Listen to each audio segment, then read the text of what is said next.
All right, hello, welcome to lesson on ArrayList.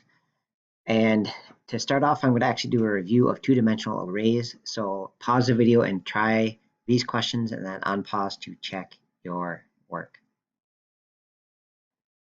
All right, so if I want to create a two-dimensional array of doubles, I start the same way I do with a normal double variable by just typing double.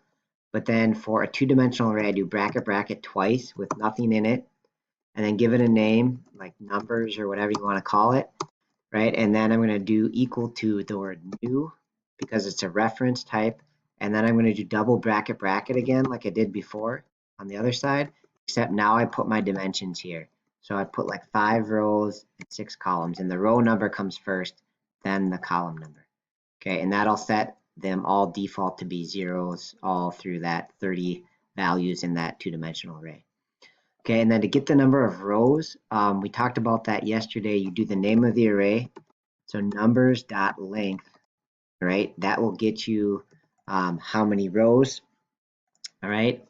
And then to get the number of columns, you do numbers and then specify any index that's valid. So I'm just going to do the 0 index and dot length, right? So remember, an array, sorry, a 2D array is actually an array of arrays. So if I get the 0th element in this 2D array, that actually is an array of doubles, a single dimensional array of doubles. So this will get the length of that single dimensional array, and that is the number of columns. Okay, so today we are going to have a lesson on array lists. I actually really like this because array lists are actually infinite, to me, way more useful than arrays. So in my jobs programming, I've very much used array lists or a different version of array list way more than I ever did arrays. Okay, and so the reason for this is if you think about Twitter, right? If we wanted to track all of your followers, right? If we did this with an array, I could do something like string array followers equals new string, but how many spots would I need, right? Do you only going to have 10 followers max? Are you going to have 100? You know, and who knows how many like the max followers is, right? We don't know how many followers people are going to get, so we don't know what size to put here. We don't know how big to make our variable, how many spots we need. Okay, so array lists are the solution to this because array lists are dynamic and can change in size. So you can make a new array list, like when you make one, it starts off with no elements, much like you might have no followers on Twitter. And then as you gain followers, you can just add them one at a time, and you can dynamically grow the array list or shrink it, right? If you say something stupid on Twitter and you lose some followers, we can eliminate them and make the array list smaller as we go. Okay, so it's a lot more useful than an array. All right, it's the same principle where it's the same type of data, like it has to be doubles or ints or strings, and all the same type of data, but it just has different sizes. Okay, so if you want to just jot down a note of this, the main difference between arrays and array lists are array lists are dynamic, which means they can change size. Arrays have a fixed size, right? So whatever you start off with in your array, that can't change. That's a fixed amount. All right, that's a main difference. So what I'm going to do here at the start is I want to just contrast like the array list versus arrays. All right, and so I'm just going to walk through like the corresponding call compared to the ones that you do for a regular array that we've done so far. All right, so to create the array of ints, you do it like this with the new keyword.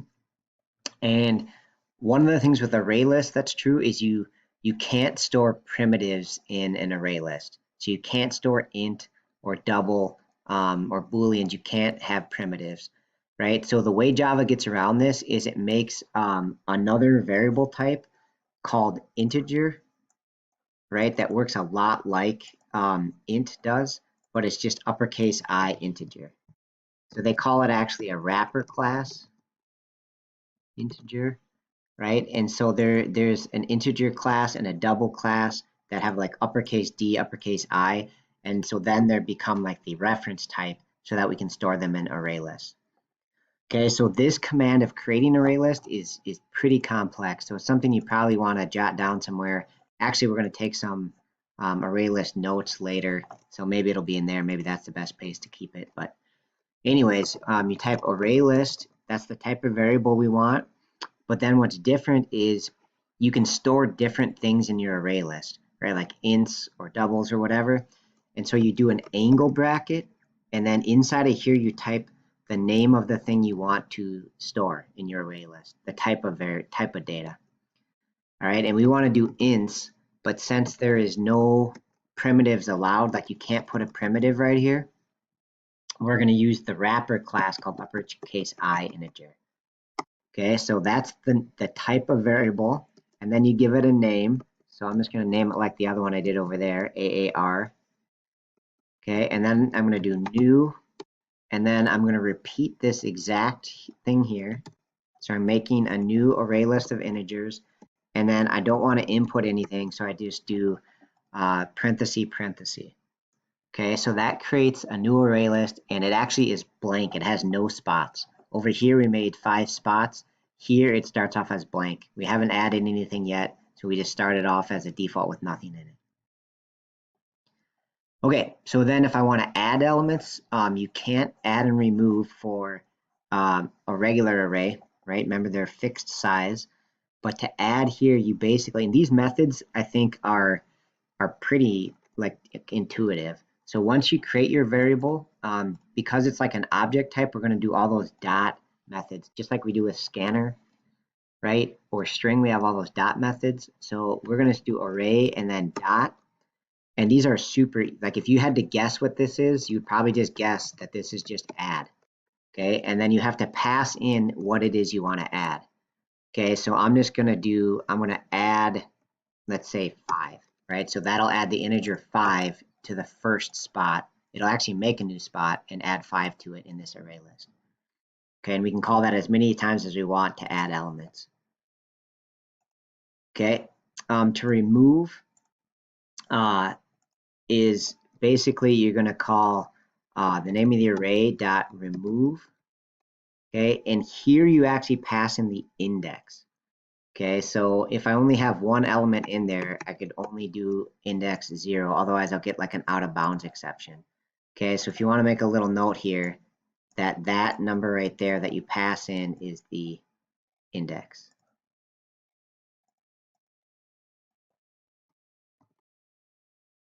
All right, that's the index of the item you want to remove. Okay, and when you do this, it does return it. So like if you wanted to do equal here, like that would actually store the thing that gets removed. You could store it in a variable. So you could make an integer variable or whatever and store it in there. But for now, just no remove and you pass in the index.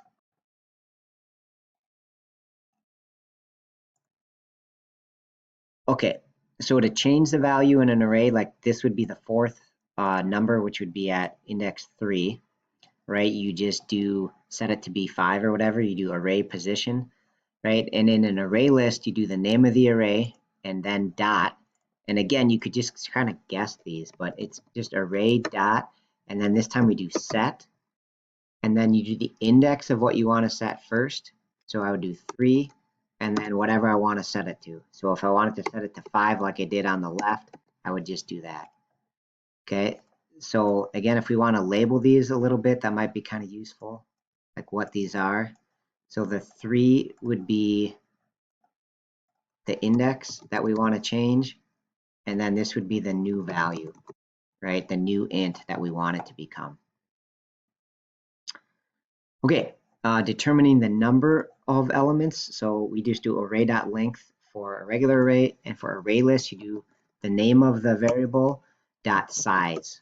Okay, and why they don't use length or something, I don't know, because now there's a bunch. Like for a string, you do dot length with a parenthesis.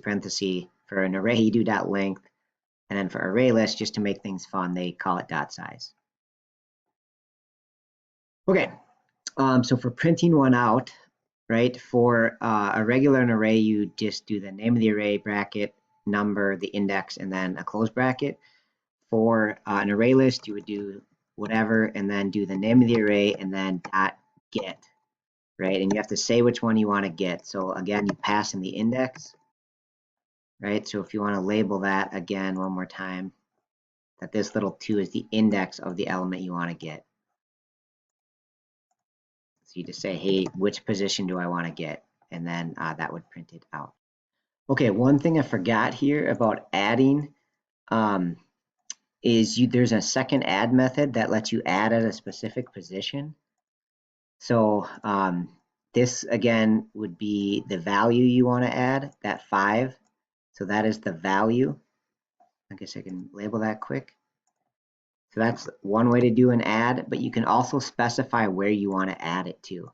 So if I do array.add, I can specify an index. So like 0 and 7, that would put a 7 in the very first spot in the array list, right?